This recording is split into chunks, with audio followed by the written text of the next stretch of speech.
Welcome back, folks. Bear Clan's Hiking Sedona podcast, episode 25. Today I've got another special guest and one of my, I'm going to call it divine brothers in God. It's the world famous Roger Blakiston. What I'd like you to do, Roger, is say hello to everybody and just kind of introduce yourself a little bit. Well, hello everybody, and hello Bear, and I feel a little bit humbled now being the introduction that you've just given me about one of the world's what do you mean, greatest. Come on now. But I'll try and suppress my ego and Please don't. Okay, well, you're going to get the real Roger Blakiston today, and you're going to hear maybe a whole other side of me that some of you don't know about. It's a beautiful part. So tell us a little bit about yourself, what you do, where you live, where you're hanging out, where you came from, all that stuff. I'm pretty sure people are going to guess you're not a local. No, I'm not local. I'm not from Brooklyn, New York. Really, in a nutshell, I was born in Northumberland, England, actually on Hadrian's Wall, which is the old dividing line between England and Scotland. And I'm the son of an Anglican clergyman. That's where I guess my spirituality started, in village country churches. Nice. And at the age of 8 years old, I was actually shipped off to boarding school in England. Is that a common concept? Not that common, no. Most people don't go to boarding school. Most people can't afford it. But because I was the son of a clergyman, and my parents were actually fairly poor people, but they got a huge kind of bursary because I was the son of a clergyman to go there. So I was amongst, sons of millionaires and billionaires. And so I felt a little bit kind of small in those days. That was my start in life. Went to boarding school right up till, the age of 17. And then at 17 years old, I decided many years before that, I decided I wanted to be an actor. So I actually left school and I went to drama school, trained as an actor in England. I was like 3 years at drama schools in Birmingham and in London, and then leaving drama school, decided to work obviously in the theatre.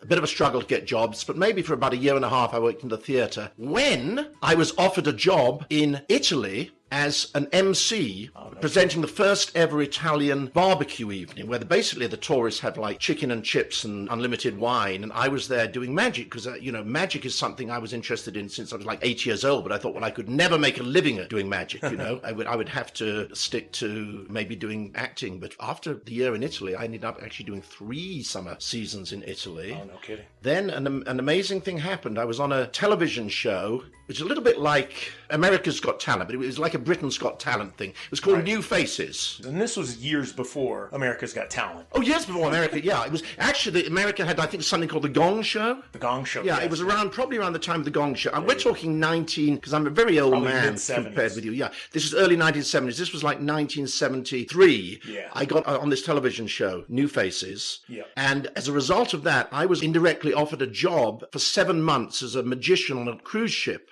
Ooh. Cruising from New York City to Bermuda. What a bummer. What a bummer. Yeah, there you go. Absolutely. Yeah. I went out on the cruise ship. I arrived in America. I'd never been to the United States before. I remember seeing, the Twin Towers, and it was like a city made of Lego, New York City. Extraordinary. So I was on weekly cruises, 3 days a week in Bermuda and 5 hours a week in New York City. So I saw like the first McDonald's opening up. There was a show on Broadway called A Magic Show with a young man called Doug Henning in it, who was really became one of the greats and one of my idols. Yeah. Yeah, well, Doug Henning was there. So I saw the Magic Show on Broadway, and I was just bowled over by it. I loved America. I loved the United States.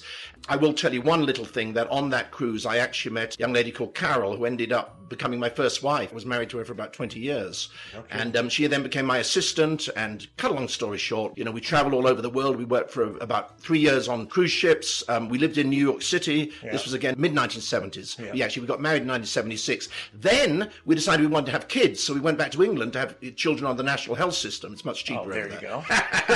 So we went back to England, had the kids, and then I worked as a magician for many, many years, doing 200-300 shows a year, right the way through the 1980s. Then I decided I was going to start my own agency. Okay. And I ran the largest children's entertainment agency in London, known as Jolly Roger Entertainments. Oh, excellent. And then in 1992, I decided, this is great. I'm doing successfully. However, wouldn't it be kind of cool to do it somewhere else? How about we move to America? Now, my wife was, of course, American, so I had no visa problems. So in 1992, in July, on a one-way ticket, I moved out with my wife and then 3 children to Phoenix, Arizona. We had no connection. She was from upstate New York. How'd you figure Phoenix? Out of all the places in the United States, Phoenix, first off, is a lot hotter than all of them. Yeah, great question. Well, at that time, I noticed where all the Americans were moving, and a lot of them were actually moving to Phoenix. They were coming from the Midwest and places like that. So it came down to Phoenix or Dallas, Texas, or Denver, believe it or not. I was fed up with all the weather in England, the rain and the cold and everything. So Phoenix seemed to be the place. As I arrived there, not knowing anybody, I called up the Arizona Republic. In those days, people used to read newspapers. It was before the days of the internet. And I said, I'm Jolly Roger. I'm here. And he said, well, who's Jolly Roger? And I said, well, it's me. And I started talking all sorts of things about how I'd entertained Prince William and all this sort of stuff. And he said, well, you know what? He said, I admire you for calling up the newspaper. He said, I get PR people call me up every day. Yeah. But if you're cheeky, he said, let me come and interview you. He said you're cheeky? Or did you just put that in? No. He did say, I don't know whether cheeky was the word, but he said, yeah, something like that. So I went, it was a little coffee shop by Safeway. I hadn't got a show in the diary then. I just wanted to get in the newspapers. Right. So my daughter went to a little Montessori school. So I did a free show for her at the Montessori school. The guy came along, saw the show, loved the show. And then he said, you know what? He says, I think you've got a pretty big story here. So I ended up being a full front page of the Arizona Republic. And they put my phone number in there. And the phone never stopped ringing. Wow. And it hasn't stopped ringing for 30 years. Wow. So what a cool connection. That's how, as far as Phoenix goes. There's many details I've left out, but that's where we are. Excellent. I mean, here we are in Sedona, a magical place in itself, of course, pun, all full. In walks Jolly Roger, the magician, to a magical place like Sedona. How actually did that kind of happen?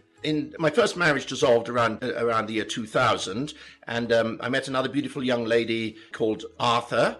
And Arthur and I, lived in Phoenix. She worked down in Phoenix. And one day around 2008, she said, I wonder what we're going to do, Roger, when we retire. She said, wouldn't it be nice if we moved to maybe find a little place up in Sedona? I said, well, yeah, we both like Sedona. That would be kind of cool. So this was, I'm going to say August 2009. I hadn't got a show that weekend. It was extraordinary. Divine timing is what I call it. Divine timing.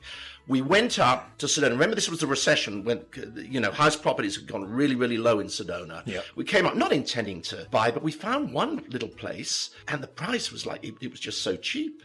And I said, well, why don't we buy this? And she said, well, we can't afford to buy it now. I'm talking about a retirement place. I said, we can if you want. Just put it out there to the universe. And within 3 weeks, we bought the place. No way. And we moved into it. That Christmas, Arthur gave me a Christmas list. She said, I want the land next to the place because otherwise they're going to build a house there. We hadn't got any money. We didn't know how. Something worked around and we bought the land, which you've seen, Ben. Yes, you've actually been to our place. That land next to it. So we bought the whole thing, And then about 2 years later, she said, the house next door, she said, would it be cool if we had that as a rental? And I said, well, it's not even for sale. A couple of days later, the a for sale sign went on up there, and we bought the house next door. You've got to understand, this is not, we did not have, I don't even know where this money came from. It's just, I believe if you put things out to God and the universe, they come to you, and I've been so blessed. Absolutely. And I'm sure you would agree with that. But. Yeah, exactly. I mean, a lot of people say there's that magic in Sedona, and that kind of stuff happens. Yeah. Those moments where you're just saying, I don't know, but, I'm going to just put it out there and see what happens. It's pretty interesting. And guys, in case you're not really getting a picture of what Roger's place is, he lives over in the village of Oak Creek, and right outside his house is this incredible view of Castle Rock, Bell Rock, and Courthouse Butte. If they did let somebody else buy that little piece of land, there's a good chance they would have lost the views that they have. So it was actually really kind of perfect divine timing to be able to get everything to fall in exactly right. And what did I do with the land? I built a labyrinth on it, which you've seen as well. Exactly. So. Right? Why not? Yeah. Why not? Yeah. So now talking a little bit more about Sedona, you said you decided to come here because you've already been here. So what was it that got you to Sedona for the first time? Because here you are coming in and dropping into Phoenix and a whole different culture, right? Not only just culture, but temperatures. And was Sedona ever hey, I heard about that place, let's go check it out? Or was that, hey, we're going to the Grand Canyon, let's stop off at Sedona? No, actually, when I was in England, I'd never heard of Sedona. When I started reading about Arizona, Sedona was all over the place in England on brochures and stuff. So actually the first week in 1992, when I came out with my first wife and 3 children, within that week we had a rental car. We actually went up and I saw Sedona for the first time. Right. And I came in, as one does, on the 179. I saw Bell Rock, and I thought, this place is like, heaven on earth. I mean, I'm sure you're familiar with the saying, God created the Grand Canyon, but he lives in Sedona. Right. It was an amazing place. I guess I never thought I'd live there, although there was always in the back of my mind, there's something that maybe was there, a possibility. Like you were saying, you and Arthur, it was like retirement. And maybe that was the little piece that, maybe someday when we retire, we'll go retire in Sedona. Yes. So, yes, anything's possible. Yeah, but the way it happened is just remarkable. And quickly, boom, boom, boom. I've always found in life that the big decisions, like me deciding that we wanted to come and move to America on a one-way ticket. The big decisions are really out of my hands. I think they're in the hands of God, and just this feeling that there's this amazing power that's driving me on and driving me to do this. The little things are much tougher, which restaurant are we going to go to tonight, or what movie are we going to see? Such difficult choices. Difficult choices, but the big things, carry, for me, that works. And I try to tell this to other people. I try, to spread the light a little bit with this, to the rest of humanity, because it does work for everyone. I've never really had, I had a poor upbringing. Everything I've done, I'm a self-made person, I'm doing what I love, which is magic. And I'm doing what I love, which is, we haven't talked about yet, which is poetry. Right, which was good. That's exactly what I was going to bring up next time. It's a good segue. Sure, I'm going to take that again. Let's talk poetry. I mean, in a place like Sedona, guys, if you haven't been here before and your first visit comes to Sedona and you look at the rocks, there's something magical about it, but there's also almost like a song that comes naturally out of Sedona's existence. And poetry is probably one of the best, or I think is one of the most creative ways, other than like my flute music. Yeah. No, absolutely. Your flute music is amazing. Yeah. Thank you. And this is the right place for it, Exactly. Yeah. So poetry can kind of just bring out the best of Sedona in such a creative way. And I kind of stumbled on this being at Unity and meeting you and starting to understand who you are. And what I'd like you to do is just kind of introduce people. You were a magician at 8. Actually, I was also a poet at around 8 or 9. I actually wrote little poems. I wrote a poem about the Battle of Hastings, which was a famous battle in England. And we used to go on holiday. I'd write, silly little poems. But there was something kind of in my blood with poetry. Yeah. Then in my 20s, I wrote quite a lot of poetry, some of which is in my first poetry book. It's not my first book, my first poetry book, which is called Forest of Song. So some of the poetry is in that. But then probably from about 30 to gives away my age. Probably from 30 to about 60, 65, I never wrote a poem. And after I'd published my first book, which was called The Spiritual Stage, which is a kind of autobiographical book mainly geared towards entertainers, after I'd published that first book, I thought, well, I'd like to write another book. Maybe I can just get some of my old poems together and put them in the book. Then I thought, well, the book's not really big enough. There weren't that many poems. So I started writing a couple of others. And then that couple turned into quite a lot. Anyway, my first book, Forest of Song, was published in 4 or 5 years ago. And I think there's about 90 poems in that. A year later, I wrote another book of poetry called Meadow of Verse, which has 120 poems in it.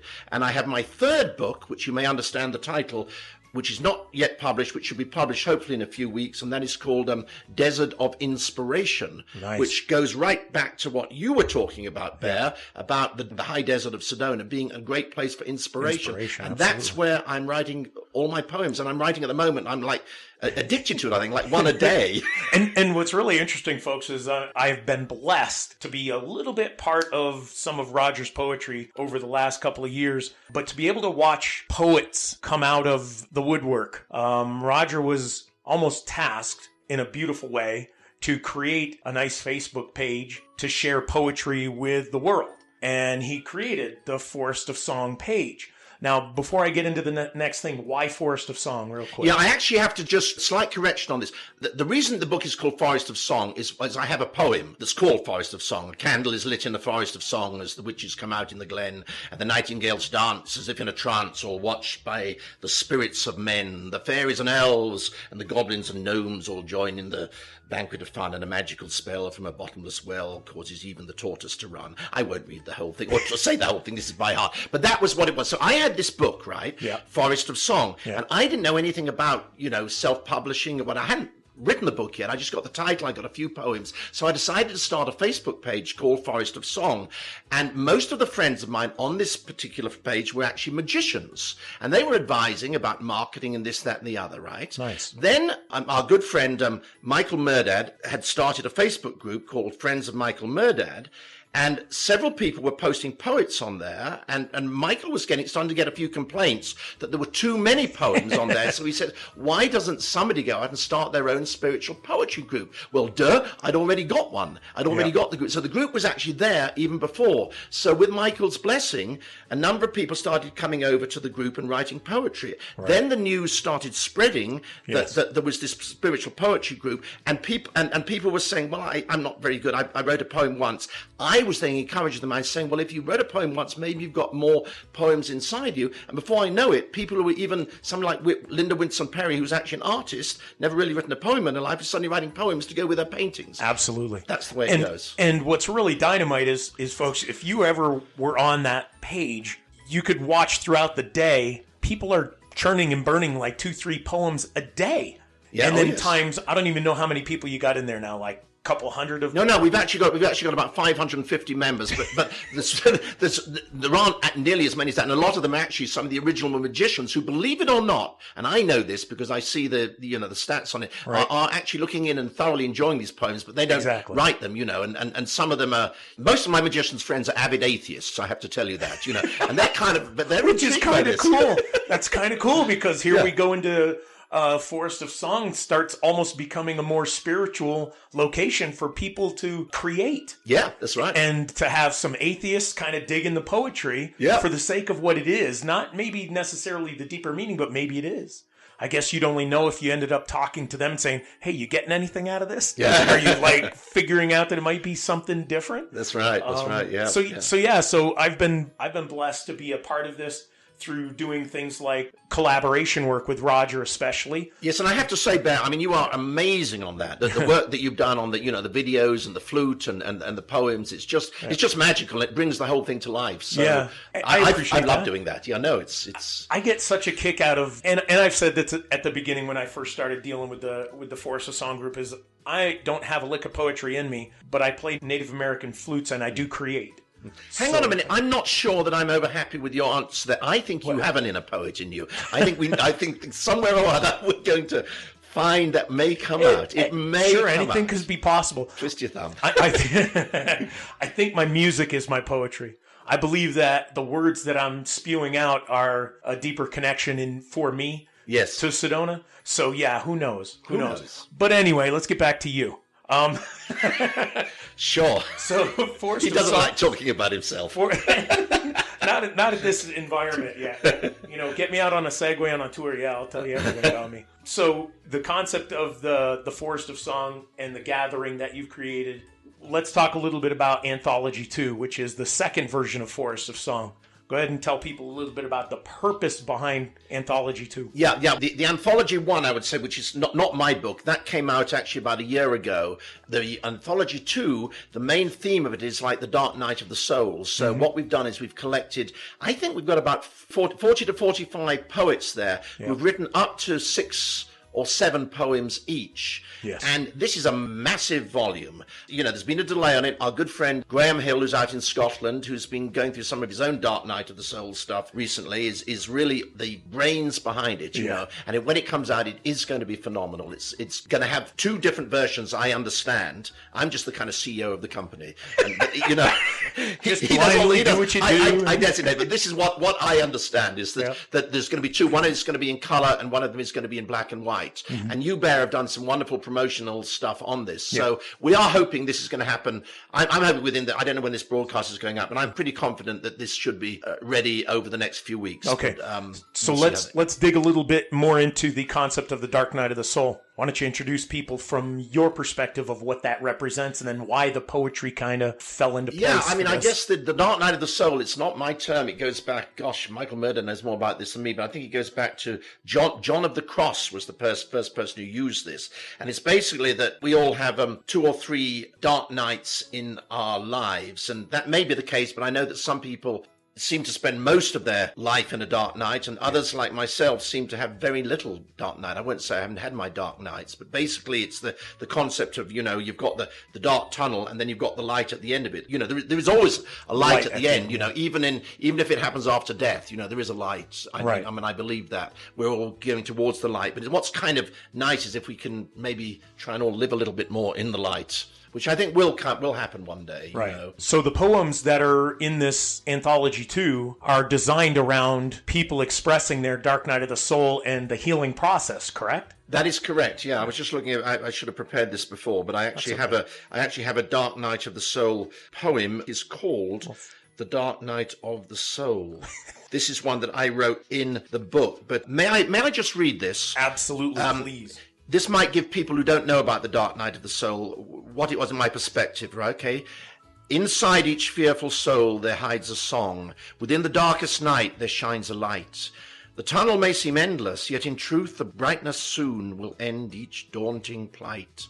The wind shall blow the black clouds all away. The sun will laugh to light the waking hours. The stars shall smile on all the troubled souls. The buds will open up as fragrant flowers. With every cold and snow-filled winter gloom, there follows all the blessings of the spring. Beyond the painful, scorching summer heat, the fall arrives, and nature's treasures bring. A caterpillar lives in woods so dark, and there he weaves a magic chrysalis, then leaves behind the gloom and damp of earth, transforming to a butterfly in bliss. What now may seem to be a journey long will quicken in the twinkling of an eye. The sadness all will vanish with the storm, the tears all shed, there's no more space to cry. It's sometimes called the dark night of the soul, and every mortal goes through this in life. But there's a rainbow waiting in the wings, a pot of gold to end the present strife. Each one of us at times does need to suffer so we can comprehend the joy and peace that's waiting for us when these trials are over, the other side where wonders never cease. See, that's absolutely perfect. And what better voice to be using to see a poem like this? Oh, thank you. But absolutely, guys, that's kind of the essence of what we're talking about, that Forest of Song anthology too. It's going to be a lot of poems like that just let you know it's going to end. There's going to be an end to the dark night, that you're going to be in the light somewhere in the path. It's just a matter of how you want to get through it. Yeah. And just becomes an adaptation from us to what's around us. Can I just share something with you a minute? Absolutely. On possible dark nights that I had, which happened many, many years ago. My first son actually died when he was a year and a half years old. I went on to have 3 healthy children. And he had something called transposition of the arteries, and it was a very, very unusual thing. There's only one in millions and millions of people. And he was, I think, the second child only in England ever to have this particular operation on him. And he died like 7 hours after the operation. But why am I telling you this is my dark night and the light? I felt during this whole process, for really the year and a half, and then right up to the death and everything else, I felt the presence of God and the higher power was guiding me through all this. So hard to explain this, Bear, but I actually felt the light. In my darkness, I felt the light, and I knew that he was in the light. And because of that, the whole thing was not nearly as bad as somebody might think, I mean, it might say, oh gosh, this is awfully awesome. Well, of course it was awful. And I missed him terribly. This little baby I'd lost that I'd, held for a year and a half. But the strength that I had, got me through that dark night, into the light that I can now see. And, it's all part of a learning experience. Absolutely. And that's what we get to share with folks through our wisdom, our experiences, be able to help people make it through their dark nights. And things like your poetry or these podcasts that we do here get to help people try to find their way through that and to make sure that it doesn't become so traumatic. It's still going to be traumatic. Everybody's got a dark story, or many. It just means that, we're here to work together with anybody and everybody to help them get through there. And what's nice about the poetry is it's not just you people can read it who are going through a dark night, but people who are experiencing a dark night, I'm finding, are writing poetry, and it's really a therapy for them. Exactly. Even nobody else even reads it, So you've got those two things: other people reading it and them or writing their own poetry. Just like a therapist might say, write down all your this and all your that at the beginning of the day, and that's their kind of therapy. And poetry is a great way of doing it. Yeah. As a viewer of the Facebook page, and of the poems and all of this stuff, that's exactly the way I get to see it. Because I can read it and I can see the person that's writing it, and you can read what they're experiencing from or what they're going through and how they're trying to battle their dark night, how they want to make it difficult or how they want to make it easy. You know, there's several of our dear friends that have been part of this book that are going through, but we're hoping not to. Yep. But they're going through it, and now their poems are reflecting it clearly to those of us on the other side, saying, yeah, I know where you're coming from. I know where you're coming from. I can feel that. I can feel what you're writing. So that's really spectacular. Yeah, exactly. Yeah. All right, so now we're going to get a little deeper. Let's talk Unity. I thought haven't we been pretty deep? Deeper, We just touched the surface, brother. So we're gonna talk Unity. This is how I ended up meeting Roger in the first place, attending Unity of Sedona. So what I want you to do is just tell everybody, or tell me actually, when you found it, what was it like for you? Had you ever experienced anything like it? Just kind of open it up. Yeah, okay, I better just tell you my situation. I got married at an Episcopal church in Phoenix. Okay, this is my second marriage. Got married at St. Barnabas Church in Paradise Valley. And so we attended an Episcopal church for maybe a couple of years. And then we heard that there was a gentleman who at that stage I never even heard of. You'll know who he is. Deepak Chopra. Yep. And Deepak Chopra was giving a talk at a Unity in Central Phoenix, and a friend of Arthur's knew about this, so we went along, we listened to it, and I was most impressed with it. Yes. With Chopra. Well, that same church closed down and reopened in North Phoenix as Unity of Phoenix on 16th Street and Greenway. So we attended Unity of Phoenix for many years. Richard Rogers, and then Richard Mirage, and then a guy called Jimmy Stott, who was his assistant, who apparently knows Michael Murdard very well. He said he went to seminary with Michael Murdard, and what a very badly behaved man Michael was. So that was... I don't doubt that for some reason. That, but he said he was just disgraceful the way, in a fun sort of way. Yeah. When we came up to Sedona, it was obvious that we should, check out if there was a Unity there. So there was a Unity there, and the man who was in charge was a gentleman called Mark Pope. We're talking about this 2009. So we went along there and we absolutely loved Mark Pope. He was amazing. And we went there, every week and heard his stuff. Could not be more different to Michael Murdard, but he was really excellent. So we saw Mark, and then one Sunday we went there, and Mark Pope announced that he was leaving. And there were tears, a lot of tears in the audience. People couldn't believe it. It was very sudden. He said, I'm leaving for various reasons. He said, I need to move on in my life, he said. And I know some of you will be sad, but he said, there will be a man, and this was like a psychic prediction. I can't think of anything other than that. Right. He said, the man who's going to come in the next couple of years, who you're going to find is, I wouldn't say better than me, but more charismatic, but that you're all going to love. And people thought, well, how's that possible? Whatever, Anyway, the year after Mark Pope left, the Unity went into complete disarray. We went along a couple of times. There was a lot of acrimony with the board. There were various guest speakers. It wasn't a particularly pleasant place to be. It wasn't organized enough and fluid enough to make it feel seamless transition, right? Exactly right, exactly right. And then I had a show down in Phoenix on one Sunday, and Arthur said, they've got this fella there that I've got a feeling you're going to rather like him. She wasn't 100% sold at that stage. She loves Michael now. Right. But she said, I think you like him because he's maybe a bit too funny for me, is what I think she said. Wait a minute. Stop for a second. Too funny? What, you're not funny enough for her? How does that work? Yeah. But yes, exactly, yes. So anyway, right. Yeah, good point. Yeah, I don't know why she married me. Yeah, I have no idea. She's so serious. Anyway, sorry about that. No, that's okay. So anyway, I hadn't, she went so I went along, and then it came to the next service the following Sunday or whatever, and I thought Micah was brilliant, and literally we are probably some of the only people who've been there from the entire conception when Michael arrived at Sedona up until the present day. And yes, I think he's wonderful. What Michael's done for me, and what Unity has done overall, but obviously specifically Michael, is he's reinforced stuff that I've known inwardly all my life. Yep. That's the best way of saying it, I've known this, I've felt it, but maybe I've not been able to put it into words. Right. And he creates a clarity for what we've been thinking and feeling all our lives. Yeah, exactly. Yeah. Exactly right. Yeah, and when I say lives, that's in the plural as well, Sure.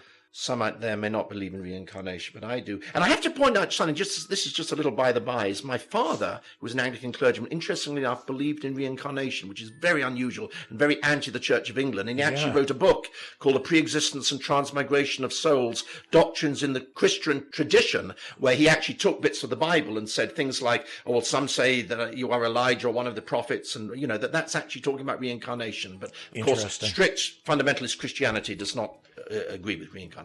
Right. Sorry, I went off at a tangent there. Not a problem. Let's see if we can give people a couple of things about you that not too many people are aware of. Now, I'm sure there might be a lot of people listening that don't even know who you are, but for those of us that do, and just for the sake of fun, give me two things that not too many people know about you. Maybe even something that Arthur doesn't know about you. Dig it deep. Dig deep. You won't get in trouble. Don't forget I can edit for the right price. No, yeah. Well, I guess one thing that people might not know about me is the fact that I actually come, which I think is interesting, I actually come from five generations of Anglican clergymen. Wow. So we literally go back, a couple of hundred years, that every single, my father, my father's father, and right the way back, they were all Anglican clergymen. And then I disgraced the family by becoming a... Were you the only son? Huh? Were you their only son? I'm their only son. I have two sisters, yeah. So you became a magician I became a magician. But another thing that's kind of interesting, I think, is that you ask, was I the only son? Yes, I'm the only son, but I had two sisters. My elder sister became an anthroposophist who was a follower of Rudolf Steiner for many, many years, and speech therapy and stuff. My younger sister became a Buddhist and a member of the Order of Western Buddhisms. Wow. And she completely rejects God. I mean, there's a whole, everything you'll ever read about Buddhism, it doesn't talk about God. And I think up to a point, she's true. Michael Murdoch slightly disagrees with that, so that's something I don't really think it matters that much, because I think in a way she does believe in God, but when she talks about energy and stuff and lifetimes. But my sister was a fascinating lady, went out to India and worked amongst the untouchables in India, the untouchable Hindus, converting them all to Buddhism, and she went out into the streets of, I mean, you talk about our president at the moment is out there with like 100,000 people in some stadium in India. She didn't have 100,000, but she had thousands of people, because they swarm in India, listening to her. And all she did was she'd say, if you become a Buddhist now and convert to Buddhism, you'll no longer be of the untouchable caste. So she wrote a book, quite a well-known book, called But Little Dust. And that's my sister, Hilary Blakiston. Wow. And she was a senior order member, and still is, of the Order of Western Buddhists. So that's kind of things I guess nobody would probably know about. It's not really about me, but about my family. Okay, so I'm gonna throw in another one about your family. I'm doing it because I'm a selfish person and I'm controlling the podcast. Oh dear, what's the connection with the Blakiston family and Star Wars? Oh dear. Yeah, interesting. Yeah, I have a cousin, my first cousin. In fact, my father's brother Noel had a daughter called Carolyn Blakiston, pretty well-known actress, and she played, the connection with Star Wars, she played Mon Mothma in the original Star Wars. Yep. If you look her up on the internet, Carolyn Blakiston, same last name, Blakiston, same last name as me, and you'll see she's got a pretty impressive career. The most recent thing she's done is a thing called Poldark. That's what it is. It's called Poldark. She plays the old lady in Poldark. You can see it over here on PBS. Okay. Well, some people can see on PBS. I don't have a television, but if you have a television, right. I'm not into television, Right. so you can see Poldark. But she's done a lot of things. But yes, you're a Star Wars fan, then, are you, Bert? I'm a deep Star Wars fan. So you know who she is now? I do. Yeah, I do. Yeah, that's it. Yeah, it was pretty cool when I learned that fact, and I was like, "Oh my god, I know somebody that knows her." Yeah, that kind of thing. Yeah, she's very nice. I mean, I'm very close to her, being the only other sort of theatrical person in our family. She's in her 80s now, but she's still playing roles. She I kind of when was that first Star Wars? 1970s. 77 was the first one. Yep. And she's done the extra parts in the remakes as well, because they reintroduced her. Yeah. So she's Return of the Jedi, wasn't it? Yeah. That was the thing. Yeah. Yes. Yeah. So anything else you want to share with anybody, with all the folks out there, or are you good? Well, I'm good. I feel I've just talked. I mean, anything anybody out there would like to know? No question. No. Yeah, I find that humor is actually a very interesting thing. I come from Britain, which is the country of rather, I'd call it almost cynical humor. We're a little bit tongue in cheek, but I find that over here, with my shows, just occasionally, and in life, meeting people one-on-one, they actually don't get me. They don't realize that I'm actually being funny. They think that I'm being serious. And I'm not saying the Americans don't have a sense of humor, but it's, I gotta be careful what I say here. For me, it's sometimes a little bit shallow. Now, there was a very famous British comedian when I was younger who I knew actually quite well. That's a whole other story. His name was Benny Hill. Heard of him. Loved it. Yeah. Benny Hill was very popular in America, a lot less popular in England, you know. I worked for a day I lived in Australia for 6 months, by the way. And when I was in Australia, I worked on a television commercial with Benny Hill. It was called, he played a character called the Great Fred, and he was a magician. So how funny. I taught Benny Hill how to do the magic tricks for the commercial. I wasn't seen on camera. Cool. But, you know, that's a typical example. But, you know, shows, I'm always surprised you get Monty Python. You seem to get Monty Python. Monty Python's still very popular here, you know, and Fawlty Towers and Keeping Up Appearances and some of those. But I think that, you know, the humor is a little bit different. And my suggestion to you and to anybody else is, if I say something and think, oh gosh, Roger's being serious, the chances are I'm not being very serious. Slim. Very slim. But. Excellent. Well, thank you again, Roger, very much for just kind of joining me and hanging out in my little podcast dome. I appreciate your time and energy. I love the being that you are. And I'm not just saying that because you're here in front of me. It's because when you go into a place that you don't know anybody and you're looking for that connection of sorts, for some reason I gravitated to both you and Jeff out of the place. Maybe it's because we're the only 3 men in there. No. Yeah, there certainly are a lot more ladies go along there than men. Yeah. But it's a beautiful thing, and I appreciate everything we've been able to do together, the collaborations, and then of course this podcast, but the poems, the poetry, and just the concept of unity, I think is a really powerful thing for me, and it's been life-changing as well. So thank you for being a part of that, whether it's direct or indirect. And thank you, Bear, for all you do. I think you're an amazing soul. You truly are very gifted, you know, with your flute playing. And with the hike we did, we had a group of us from this Forest of Song poets all came over from all over the world. And several of us went on a hike that Bear took us on. And it was absolutely magical. And we did a meditation there. And then he came over to our house and played the flute and had afternoon tea. And it was, but you're a wonderful, loving soul. And you have a lovely young lady as well. So. Absolutely. Well, thank you again. And thanks, everybody, for listening in. Stay tuned to the next podcast. Whenever that comes out, we'll be letting you know. God bless you all, and we'll see you on the rocks. Thank you again for listening in today, folks. Your time and energy is greatly appreciated. Please feel free to download these episodes, favorite them, share them, and even visit my YouTube channel, Yava-Coco Productions, for all the podcast playlists and for some insanely cool videos of my hiking adventures that I do in Sedona. That all helps me to continue to bring you more exciting podcasts and videos, both for healing, spirituality, as well as just kind of amazing videos of Sedona, Arizona. For those of you wanting to dig in a little deeper, maybe you're struggling with some inner issues, or you're in a recovery path from an addiction, or just looking for inspirational discussions about healing, check out all of my podcasts on your favorite podcast players.